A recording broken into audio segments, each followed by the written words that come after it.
Okay, well, I have to got it. Okay, yeah, right. Okay, There you go. well, good evening and welcome to the second very noisy edition of Noisy Panda World. We're absolutely thrilled to have a really famous Dutch artist, Corné Akkers. I think it's also slightly slightly impolite, I think, to call him just a Dutch artist, because I know for a fact that his work is sold all over the globe. I'm here today with Steve, and we're going to find out a little bit more about Corné, a little bit more about his work, and and how we kind of met. I mean, I'm a bit naughty really because I've known Corné on and off for the last 2 or 3 years. He sent me some stuff a long time ago, and I was an instant fan. And that always sounds like I'm saying that just because I'm talking to him on this call, but that's not the case. I remember all three of us when we first opened up all your images, and we thought, wow. So that's how I feel about it. So over to you, Corné, and wait, and before you get into the art, tell them what you used to do, so people can realize you can be an artist no matter what you started out with in life. Yeah. Well, I start, with explaining that I was once a lawyer, like a whale is not a fish. Okay. So when I was back in school, I couldn't resist the peer pressure, and everybody was picking a universal education. So I was, following just the middle stream, and I thought, just pursuing an art career, you will end up very poorly. And I thought, what the heck, just being a lawyer, that was something that appealed to me. And in fact, once I was, I felt betrayed a little bit. So I felt that I was, walking, at a dead-end street, and when the internet, popped up at the end of the 90s, it was time. Well, I saw the opportunity to represent myself online, and whilst I was studying law, international law, and later that is. I've been drawing and painting on the side, so basically I never quitted, creating art. And once I said the internet, that was something that I could use to represent myself. Then, I walked both tracks just to, be naughty and paint nude women in the evening. And, during daytime, I just advised my clients. And so I had this very strange double life like Clark Kent, I think. Yeah. You advise your clients on painting nude women? Is that what well, some might suspect that I did. So, okay. You can't control and suppress your things. Many people already knew. So, cool. And there is nothing wrong against, to painting new women. So like Leonardo da Vinci already did. So, and Rembrandt. So, to call up two other names. So and here I am, so having a ball, and I feel that I don't have to work anymore. So I'm just having a ball and, paint my ass off every day and sketching. And in the meantime, I teach other people to paint and sketch. And I do that with 90 students per week. So that's just, a great life. Everything about art. And, being a lawyer comes in handy once in a while, drafting an agreement between galleries and what have you not, and that kind of stuff. So it gives you discipline, gives you direction, a reason to wake up and, spend your hours, wisely, which is, something I learned from being a lawyer. Yeah. Did I hear you correctly, Corné? Did you say 90 students you had? Yeah, I have 90 students that I teach per week. Yeah, divided up in 11 and 7 groups. So this is what pays my bills, and it's also fun to do. And they set me free to paint whatever I want without the necessity to paint flowers or Labradors or golden retrievers, because that's one way to earn a living. But basically, I can build my oeuvre and with whatever painting I want to, and this is a great life.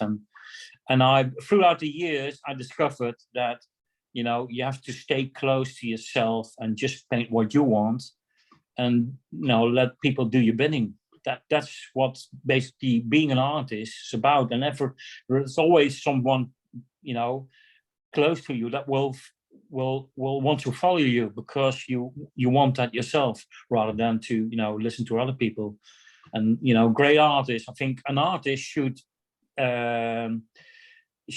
paint what he sells, what should sell what he paints, and just a painter paints what he sells, and I reverse it, I think.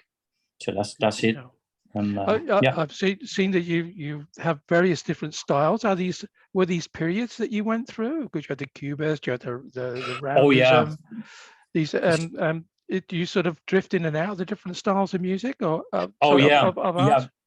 I've so many periods. Basically, I'm pretty much very bored very quickly. So I once followed an advice by Fellini, who said to people, think spherically. So I think all directions. And I started off with painting and sketching, nudes, impressionistically, realistically, and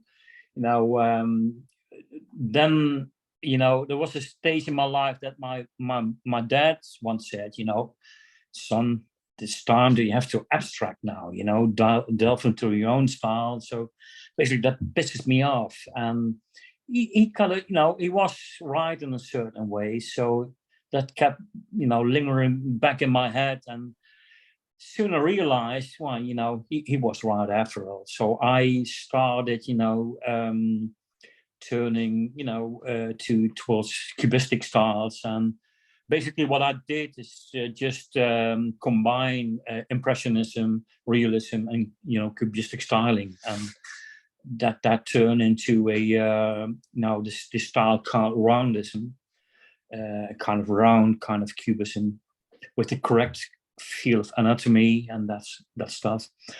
And but this is not something that I cling on to for all my life. So I have a surrealistic side that awakens in me once in a while. So I follow that feel, and basically I never quit it. Doing impressionistic stuff, and so I keep on revisiting all these styles and see what crossovers might bring me.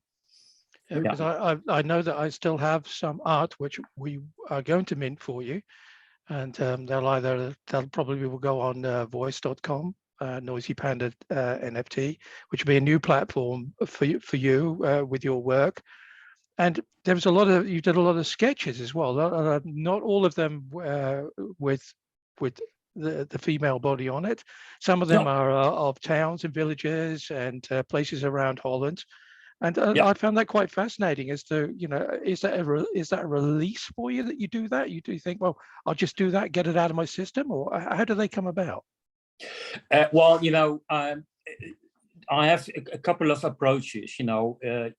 Probably you've heard about, the formalistic, kind of artist who delve into forms and exploit all these kinds of, ways of rendering forms. And I'm a little bit formalistic as well, but once in a while I think I have to tell the big story, with the kind of Betty Page range that from me, Betty Page and some political moves. And I did a piece on America and the Middle East, which hangs in the hallway. I will show you. Yeah, we'd love to see that, because that's a fabulous piece of art. I'll show you in a minute. But I just vary, because I'm pretty much bored with one style very quickly, and then see what if I can combine two things, and I like trees, I like forests, I like women. So I had also a period in my life that I put nude women in trees just for people to discover them, kind of, pareidolia or ambiguous image kind of things. And I like that, that brings me to new ideas, because that's basically what an artist is all about, to evoke something new. And I can't. With these ladies in trees, are these sketches again from you? Because These are sketches, yeah. Because I don't think I've seen those myself. I'd be fascinated to see those. But I'll send them over to you. But that was some time ago. But I'm sure people would love to hunt the lady in the trees. I'm sure that's going to be a new sport for all of us. I'll even point them out to you. But I have this of late. I have this feeling that I have to clothe women again. So I am delving into the realm of textures, lush, vibrant, satin kind of things. And that was my latest painting. Yes, I was fascinated by it. If we have an opportunity to see that, what was it called? Velvet? Blue velvet. Blue velvet. I will show it to you. Yeah. Which is it's just a little bit messy. We'll turn this around, but maybe you can see it. This is my model Nanda, which in the flesh, in the nude, of course. But here she's with the satin on, which is the newest finished one, which is all like a solarization thing. Man Ray, right? Man Ray. I'll show it. I have to see whether I can turn it to the camera. Do you see it now? Yes. Yes. Yeah. Now you have this Man Ray, these pictures of this surrealization, but by Lee Miller, this series of photographs where a picture is overlit, so you get this inversion of tonal values, and I was attracted by that a long time ago. And I thought, what if I do that in color? Because surrealization of photographs basically is all about black and white and then inferred tonality. But what if I added color to the mix? And I happen to have this satin clothes, which are suiting her Indian skin use very very neatly. So I thought, well, just go bonkers with it and see what happens. So this was the newest one. I was not unsatisfied with this one. Yeah. Will we have an opportunity? Will do more in the future. Will we have an opportunity to mint that for you? Oh yeah, sure. I will send it over to you. I haven't got time yet. So watch out for that, because that's going to be on voice.com, which you can find under Noisy Panda NFTs. And look out for the artwork for Corné. I will send it over to you. All right. Yeah. Okay.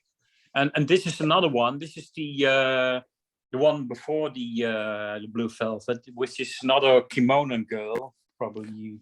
Yeah. She's absolutely stunning. This one. And this one is well. Can you see it right now? Yeah. I have to turn it, flip it over, right? Like that's better. Oh, that's perfect. Yeah, this is better. Yeah. Well, this is this is the former model of a Dutch painter called Breitner, which is not very famous, but it's famous in Holland because of the paintings he made of this girl Geesje Kwak, who was his model in 1893, I guess. And he left us some photos, and this is one that I used, and I combined this painting with, I imagine really that Geesje was not dead, because Geesje died when she was 22. She immigrated to South Africa, and she died during the Boeroorlog, a Boer War, where she got TBC. So basically, she died at a very young age. And I fantasized, well, what if she didn't die, but she just went away like Elvis, and she went into a spaceship with all the rivets and 1980s, so a kind of steampunk spacecraft. So and discovers the secret of the universe called light. because I'm a disciple of the light. I like light. I like depicting light. So this was fun to do. Just kind of crazy homage to. Could you, for the viewers, could you just lift it up just slightly? There you go. We've got it. Beautiful. Yeah. And the work on the kimono is at stake. And she's basically here in the globe two times, and so this is all about just a shallow excuse to depict light, of course, because that's what really was going on. And I painted these flowers blue, so the viewer would interpret this to be light because these are just the white flowers being blue in the shade. So this enhances the feel of the light even more. And just for the modern viewers, this is the Webb telescope, which is, can you see it or not? Yes. Yes. The Webb telescope, which is the newest in search for the end of the boundaries of the galaxy, I think. And I made all these funny odd little meters, and Jules Verne is also present here with from the Earth to the moon, which is basically the inspiration for this piece. So this is fun to do.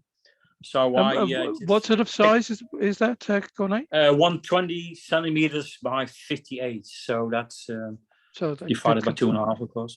Yeah, that would look fantastic on anybody's wall. Well, pretty much. I hope so. I hope so. Well, Geesje, this model likes very expensive collectors, I think. So I will show you this one because you requested this one. We're heading towards Betty Page now.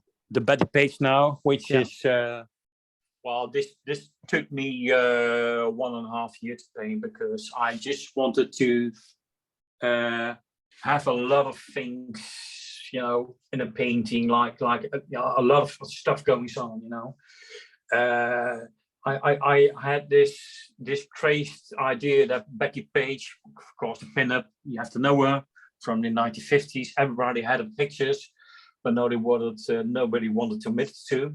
A predecessor of the sexual revolution, and I thought, well, America and sex, well, that always sells.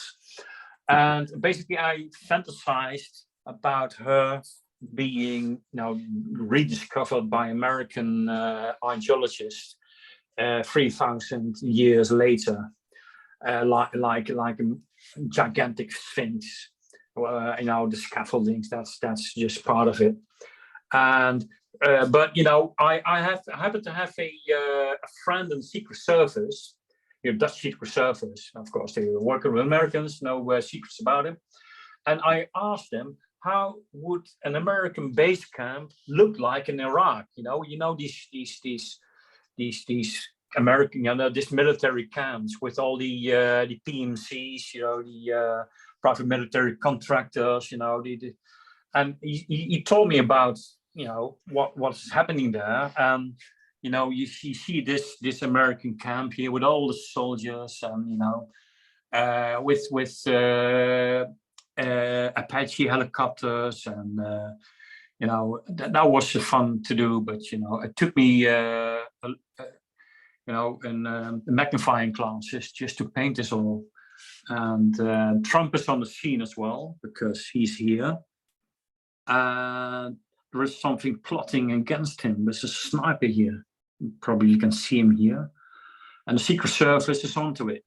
So that was a fun thing to do. And here is the three stooges of archaeology. Perhaps you can see him here. He's Howard Carter, Sahil Was, and Indiana Jones.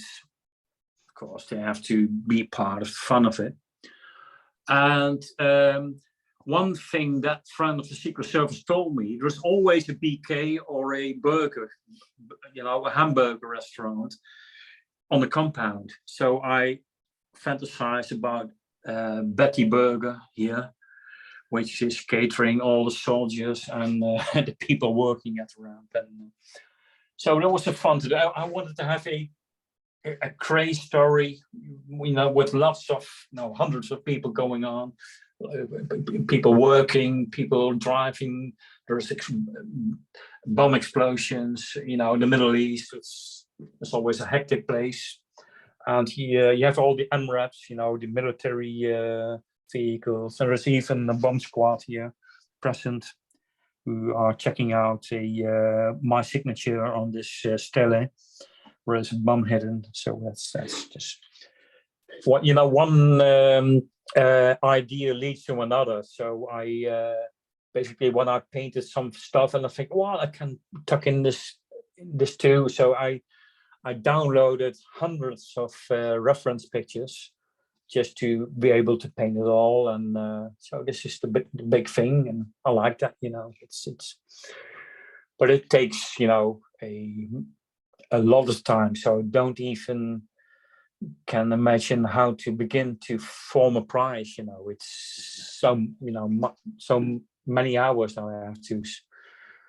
It's not a very commercial painting, so to speak. No, but it's hanging in your own apartment, so it has a real value. Would you like to put a price on that, or? Well, everything is for sale except myself, but so but this is for special collectors. Let's say that. Yeah. And the things that I make on per week or per 2 weeks, I can sell easily. So that's more commercial stuff, and people are maybe more willing to buy that for a reasonable price than this one, which is not, if you compare, Maurice Catalan with the famous duct tape banana, for $150,000, what should this cost? It's basically, I'm very mad on him, and many other people like Damien Hirst, ruin the market with, poor quality paintings and, for a lot of money. So I'm not willing to sell this one for, under $150,000 maybe. But, so if somebody watching this sees it and they want to buy it, what would be in euros? What would be the price? If someone says, I really like that because it embodies everything I want in a painting, what would you say? Which one? The Betty Page? Yeah, the Betty Page. Oh, what's the I don't want to sell it price? Yeah. Oh, not under $100,000, I think. So it should be lost at least 100,000, I think. 100,000 euro or dollars? Trying to get you some extra money. Well, let's do that euro, and we cannot, talk there you from go. there then. That's what you say. It's 100. So it's 100,000 euro plus or minus a few shekels. So there you go. But that's actually gorgeous. That's the first time you and I spoke, and that was one of the first things you showed me, and I love that. To this day, I still love that. Okay. Well, I invite you to put, once you go to Holland, to meet David, just pop by and you can see it yourself if you want to. Very, very cool. So do you have any other paintings you want to show us before? Right. Have we bored you already? So if not, we're here for you. Well, perhaps you've met Louisa Brooks, which is of course American Idol as well, Flapper Girl. Oh, very cool. So that is I think 8 years old. I was really into experiment with saturated colors and tonal rhythms, and I like the Cuban styling. And she actually is on a CD of a Dutch rock band right now. She's promoted that way because they made a song on her and about her. So basically, they used this image for their new CD. So, well, this is one, but this is an oldie, I think. And let me see whether I have new stuff here. Well, they have the other Betty Page, of course, which is probably something that you already saw, but not sure. Well, certainly is a mixture of Americana, is it not? That. Yeah. This is about. Well, I'm delighted to have you two sections in my apartment, this is all about America and sex, which is a hefty discussion, isn't it? So the yellow brick road, this is Betty Page, and she is a symbol of carnal knowledge, and she's in the flesh here. There is an egg, Alice in Wonderland. There is HP sauce. I can't, because HP is of course hard porn, but you know it's also a lovely steak sauce. There's a vibrator, why not? There are rabbits fornicating. Grand Wood is also in a house with these, this couple American Gothic, but he's holding a billiard pole in his hands, and she makes a rather strange gesture with her hands, and they of course symbolize prudity. And there are Knights Templars. There is a cathedral, which is the Cathedral of Utrecht, which is fired like an Apollo rocket, which was fun to do, and this is also a little bit of pareidolia, ambiguous image, because the fox and the hare will very cool, constitute breast. So that was fun to do. And I have another one. Is that one for sale? Yeah, sure. Yeah. And if somebody's a big Betty Page fan in America, I'm assuming we still have a few left. What would they pay for something like that? Well, give me the best price, but if you this took me a shorter period of time, but I think maybe 50,000. That will be. Okay. But if you can, make 100 out of it, so that's would all be very, very nice, because that would deliver you some more money too. So this is one. This is sold. I keep it in my apartment because the woman emigrated. She's a gynecologist, and she took a chances in South Africa, and she already bought this from me years ago. And this is this is a pure, ambiguous image. A woman, a nude woman, probably can see the whole picture now. Yeah. Which is just build up of different animals, like a duck and a cat and an elephant, flamingo, to moonfish.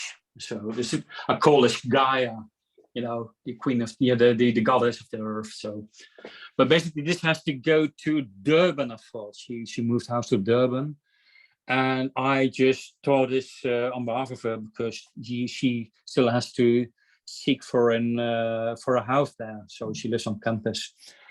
So this is not mine anymore. So it's not mine to sell anymore. But okay. And this is where I store my. Well, this is a very messy room with all packing materials, and basically these are all my child's drawings when I was a child, because my mum, she stored everything what I made, and I have to sort this out, but it's a big mess.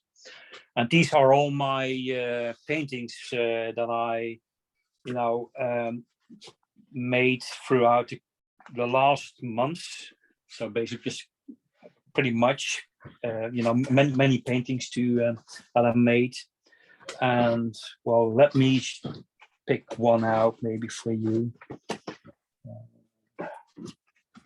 This one is the also the one that I used for the promotional thing on the Ukraine.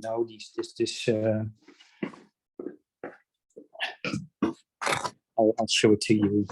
I'm not sure whether you saw this already. I'm not sure. Let's see. This is the Rusalka. Rusalka is what I didn't know her yet, but this is a water goddess from the Ukraine. So I like the color. I like the vibrancy. I like the, playing around with different hues, shades of blue, and depicting, styled waves, and was fun to do. It's still for sale, so it's this one is €7,500, I think. Yeah. So was that the one that we'd spoken to you about? Yeah, this is one for the just to put on auction, and the revenues will be for Ukraine. Yeah. Okay. So that will be still so you can sell this one, of course, and the other ones as well.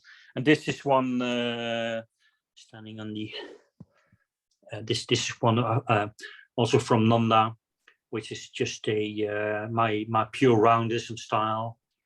Basically, it's all purple and yellows that I like to use. So that's And there is another one here hanging. Well, there's so many paintings here, but this one, this is a walking cubistic nude, one of my earliest cubistic paintings. This was fun to do. And if I can show you this one here. This is Frida Kahlo, which of course known in the Americas as well. And can you see her now? Yes. Yeah. So that was fun to do. And I like to put some drama in it. The fetus, because she had a miscarriage.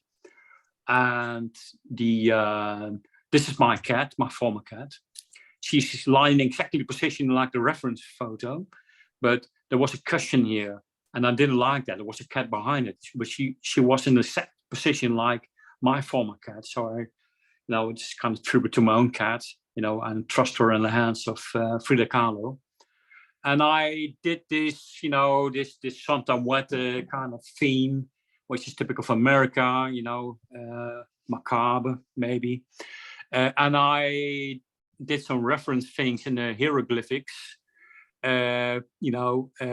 mentioning something about her love for Stalin, because she was a communist, and the love for Aztecs, which are, bloody warmongers as well. So her preferences were not so very well chosen, which is, adds to the flavor, I think, because I like tragic women, of course, who have a story to tell. So that one is for sale as well. So what is that one, if somebody likes that?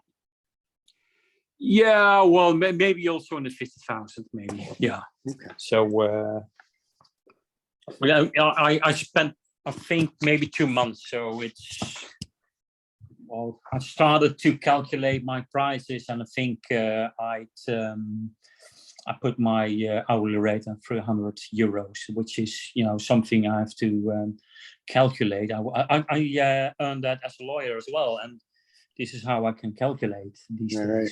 Otherwise, what's something worth it? Right. I was spent maybe because you're basically that's it. You don't have any, reasonable costs except for the canvas and some paints, and the rest is just spending hours. And right.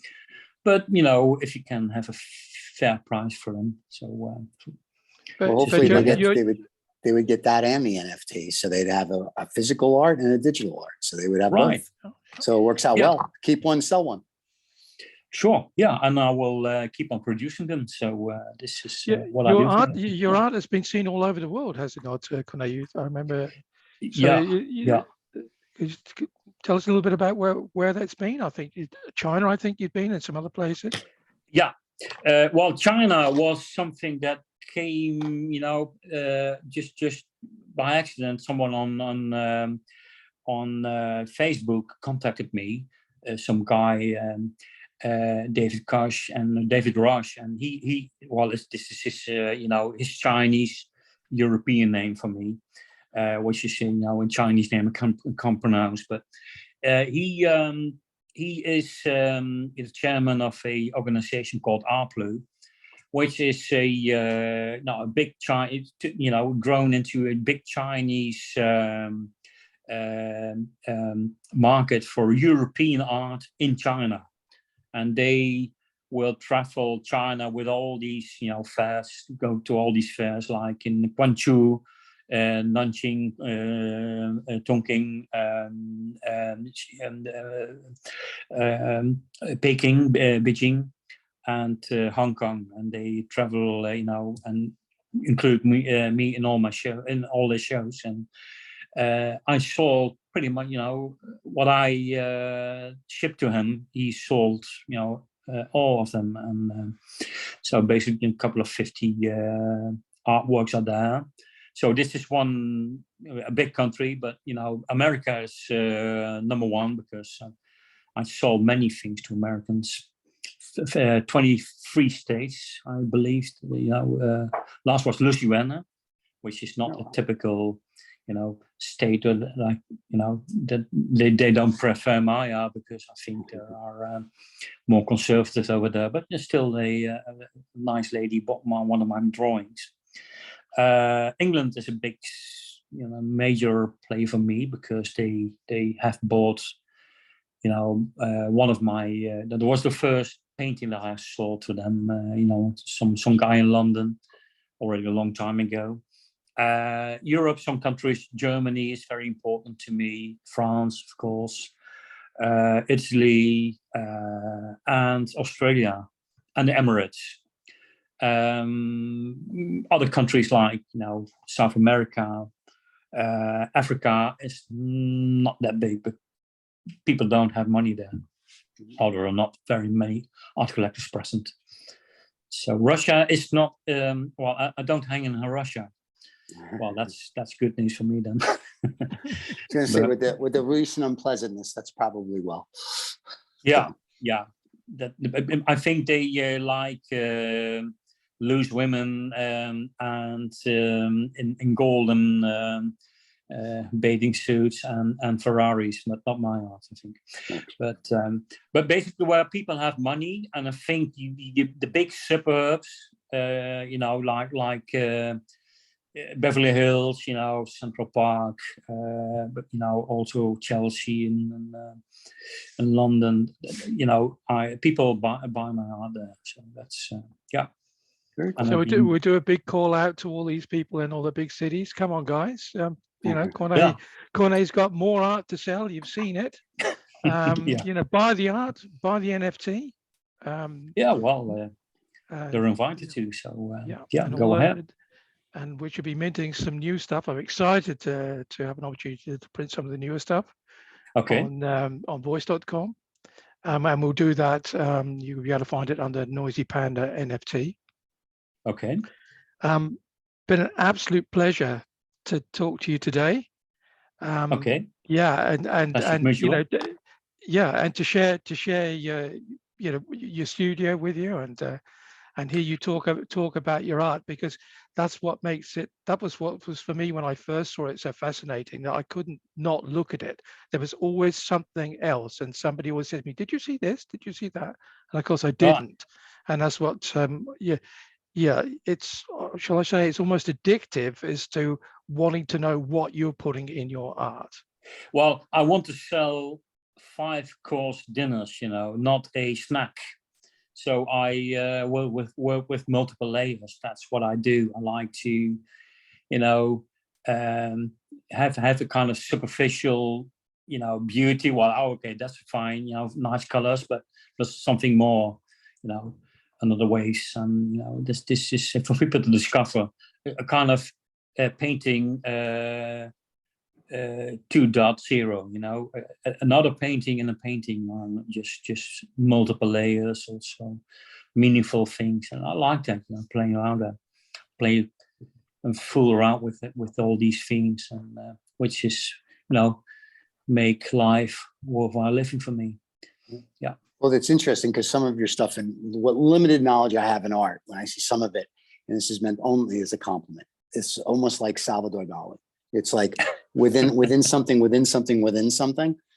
we joked when you showed us the blue lady. I was like, oh, look, a Picasso.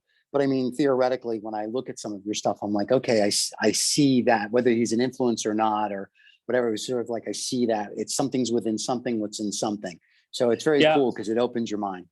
Well, you always stand on other people's shoulders, and of course, Picasso's one guy, and he could mention Dali and Tamara Lempica and so many other people, and I just like them all, and I just eat them up and digest them and see what comes out of it. So basically, when I'm bored and when I'm stuck, between two paintings, I just visit lots of museums here in Holland.